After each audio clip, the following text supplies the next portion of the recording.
There's been a ton of press attention about only older people and people with underlying conditions really being at risk. And that presents a serious problem. First of all, a lot of people don't trust the media, so they ignore the media when the media comes out and says, hey, take care of yourself. And many people just don't care because, well, they do trust the media, and the media kept saying over and over again, you'll be fine if you're young. It's only old people. We got a couple stories for you today, some sad ones. Well, one sad one. First, quote, I've coughed until my throat bled. Nashville woman, 21, who bragged about not taking coronavirus seriously and scoffed at social distancing, now regrets it after testing positive. That's right.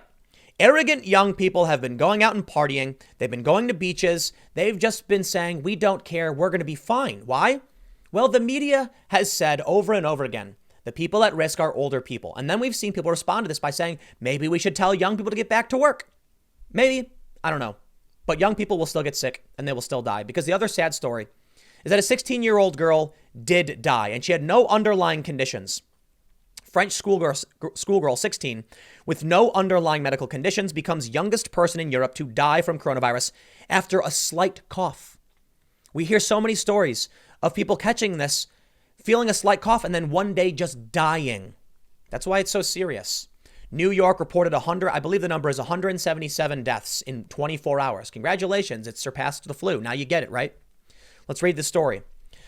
A 21-year-old woman from Tennessee who bragged online about not taking seriously social distancing advice surrounding COVID-19 has contracted the deadly virus. Ireland Tate from Nashville joked on social media about how she thought she would not contract the virus and ventured outside with a group of friends, despite strict instructions to stay at home amid the global pandemic. However, days after posting the video, Tate tested positive for the deadly illness, according to WZTV. She has reported respiratory problems, a tightness in her chest, and even blood from too much coughing. Tate is believed to be at home with her parents under quarantine. She has since recanted on her initial position of making fun of social distancing measures and is urging other people to take the advice seriously. Previously, Tate had taken to social media saying, so I'm aware that we're supposed to be self-quarantining and social distancing, all these things to keep everyone safe. Cool, I get it. I just don't think that I'm going to get the virus. Within days of saying that, Tate was suffering with symptoms associated with COVID-19. Here's the photo. She's wearing the mask. Tate had said since she believes she caught the virus from friends who, like her, failed to take seriously directives against group gatherings, she and a group of 20 friends decided to get together at a mutual friend's house, ignoring calls from Nashville city leaders to stay separated.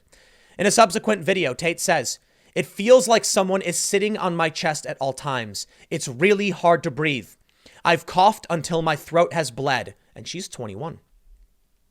She has gone on to say that while coronavirus may not appear to affect certain people who are infected, you could be affecting someone's grandma or grandpa or aunt or uncle or sister.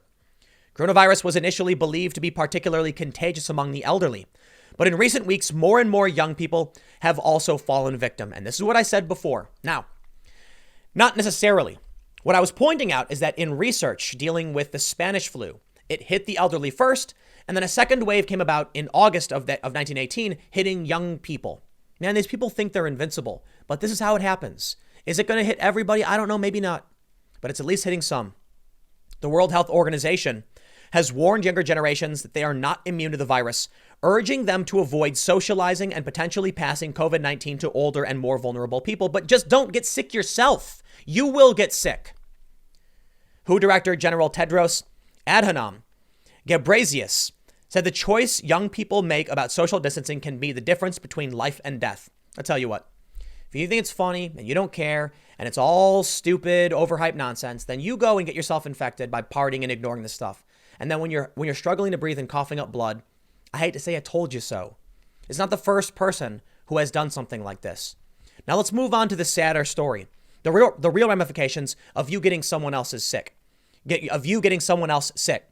a 16-year-old dying. Before we read this, I got to give a shout out to my sponsor, Virtual Shield, because I got to be honest with you. Almost all of these videos I do are demonetized, and I'm eternally grateful that I have sponsors that help keep my channels afloat, or at least allow me to maintain my business when everyone is taking a hit. Virtual Shield is a virtual private network service. This means that when you use them, your data is routed through a server. I hope I'm getting the details right, but basically it obfuscates your information. Makes it harder for nefarious actors to track what you're doing, be it hackers, private organizations, governments. They want to spy on your stuff. They can't do it for the most part. Or I should say, it makes it harder for them when you have a VPN. The reality is no security is perfect, but you still put a lock on your window. You still put a lock on your front door, even though you know if someone really wanted to, they can kick the door in. But the lock is that simple layer of security that you have. You don't want someone just walking in, right? VPNs are similar. It's not perfect, but it is an important layer of security. Right now, if you go to hidewithtim.com, they've got 30% off at $3.50 per month. Seriously, these guys really helped me out because everyone is getting hit by this. So again, hidewithtim.com, 30% off if you would like to get a VPN service. My eternal gratitude to Virtual Shield. But let's get back to the story. French schoolgirl 16 with no underlying medical conditions becomes youngest person in Europe to die from coronavirus after developing a slight cough. They say a bright and much loved French schoolgirl with no underlying conditions died of coronavirus. Tributes were being paid to Julie Elliott. It's probably pronounced different in French, Elliot, 16, who succumbed to respiratory problems in a Paris hospital on Wednesday after first developing a slight cough a week ago. We must stop believing that this virus only affects the elderly, said her heartbroken sister Manon. France's prime minister warned today that a likely spike in cases will put the country's health system under tremendous strain. Officials fear that hospitals around Paris could be saturated within 48 hours. Julie's sister added, "No one is invincible against this mutant virus. Julie just had a slight cough last week. It got worse last weekend with mucus, and on Monday, we went to see a general practitioner. It was there that she was diagnosed with respiratory distress. She had no particular illness before this." Manon agreed to speak with the Parisian newspaper and to release a photograph of her sister because she wanted to warn others about the risk of coronavirus to young people. Until now, many people have thought that only the old are in danger of dying because of the virus. Julie was from Longjumeau in the Essonne department, south of Paris, and was studying at high school while living with her family. She was first rushed to her local family doctors on Tuesday and then transferred to the Necker Hospital in Paris. Her lungs failed, said Manon. The doctors did everything they could, but it was impossible to wake her up. Manon and her mother arrived at the hospital after Julie's death. It was violent, she said. We had time to see her, but we quickly had to think about the future.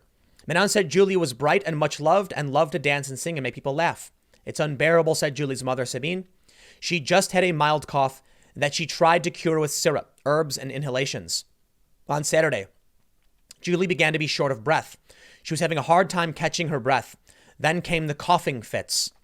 These persuaded the family to take her to a GP, a general practitioner, who called the emergency services.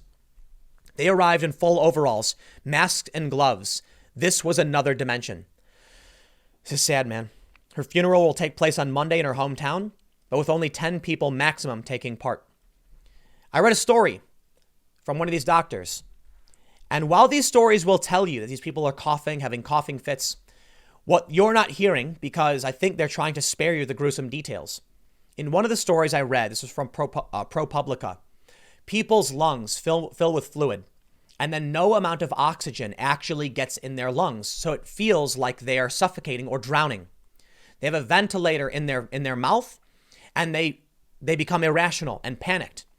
Instinctively, they feel like whatever's in their mouth or throat is obstructing them, so they try ripping out the ventilators. People have to be restrained as their brain goes into survival mode and just starts thrashing violently. That's what happens to people when they suffocate. And that's the reality of what happens to these people, these young people, anyone, when they're in a hospital. We have an exponentially increasing number of patients, and the hospitals in these hotspots can't handle it. And because the media is untrustworthy, it becomes impossible to know what's really happening. First, you have media lies, saying these treatments are bunk. Don't take them. Trump is a bad man. So people say, okay, they believe it. You hear the stories from the media saying the only people at risk really are the elderly. And it was even government officials saying very much the same thing, like in New York with Bill de Blasio. But then you have the media telling you stories like this. This is where it gets truly terrifying. They will try to warn you. I will try to warn you. This is serious and young people die. Do not take this lightly. I will tell you it's serious. And while many people who watch me choose to, and they probably trust me, many people don't trust the media. And so when they see these stories, they say, I don't believe it. It's an outlier. It's one person. And here's the poll from Gallup. The media ranks the lowest in terms of their handling of the coronavirus outbreak. So even though they may try and warn you or they may downplay it, people are over it. And if we can't get accurate information, people ignore it. They laugh. They think they're invincible. And then they die. So, we saw that one guy went on spring break in Miami, apologize, saying it was a mistake. We see this young woman now in Nashville who's coughing up blood, apologizing, saying it was a mistake. But for some of these young people, it's too late. They don't take it seriously. They get sick and they die. I don't know if this young woman who was 16 took it seriously or didn't. The story doesn't say that she was flaunting the self-isolation. But the other people did. And you can see that if you do this and you get your friend sick and they die, you could have stopped it. I'll leave it there. Thanks for hanging out. Next segment will be tomorrow at 10 a.m. on this channel, and I will see you then.